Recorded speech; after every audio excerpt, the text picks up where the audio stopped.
அனைவருக்கும் வணக்கம். சற்று முன் வெளியான முக்கிய அறிவின்படி மத்திய அரசு ஊழியர்களுக்கான அகவிலைப்படி உயர்வு குறித்து தற்போது முக்கியமான மகிழ்ச்சியான அறிவிப்பு ஒன்று வெளியாகியுள்ளது. இதை பத்தி விரிவாக வீடியோல பார்க்க போறோம். வீடியோவை கடைசி வரைக்கும் ஸ்கிப் பண்ணாம பாருங்க. வீடியோக்குள்ள போறதுக்கு முன்னாடி இந்த வீடியோக்கு ஒரு லைக் பட்டனை பிரஸ் பண்ணிக்கோங்க.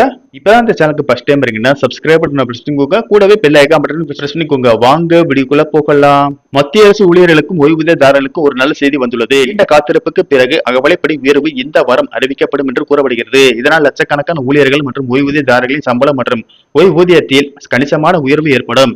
இந்த முறை மத்திய அரசு அகவிலைப்படியை சுமார் 3% உயர்த்தலாம். அப்படி உயர்த்தினால் அகவிலைப்படி 58% இருந்து 61% உயரும். முன்னதாக 2025 அக்டோபர் மாதம் அகவிலைப்படி 55% இருந்து 58% உயர்த்தப்பட்டது. இது 2025 ஜூலை 1 முதல் நடைமுறைக்கு வந்தது. அகவிலைப்படி உயர்வின் நேரடி பலன் ஊழியர்களின் சம்பளத்தில் பிரதிபலிக்கும். உதாரணமாக ஒரு அரசு ஊழியரின் அடிப்படை சம்பளம் ரூபாய் 56,100 எனில் 58% அகவிலைப்படியில் அவர் ரூபாய் 32,538 பெறுவார். இருப்பினும் 61% அகவிலைப்படி கிடைத்தால் இது 34,221 ரூபாயாக உயரும். அதாவது மாதத்திற்கு சுமார் ரூபாய் 1,683 அதிகரிப்பு ஏற்படும்.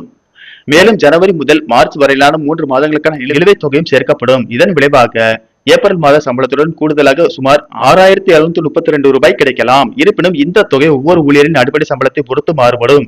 யாரெல்லாம் பயனடைவார்கள்? இந்த அகவிலைப்படி அதிகரிப்பால் சுமார் 49 லட்சம் மத்திய அரசு ஊழியர்களும் சுமார் 68 லட்சம் ஓய்வூதியதாரர்களும் பயனடைவார்கள்.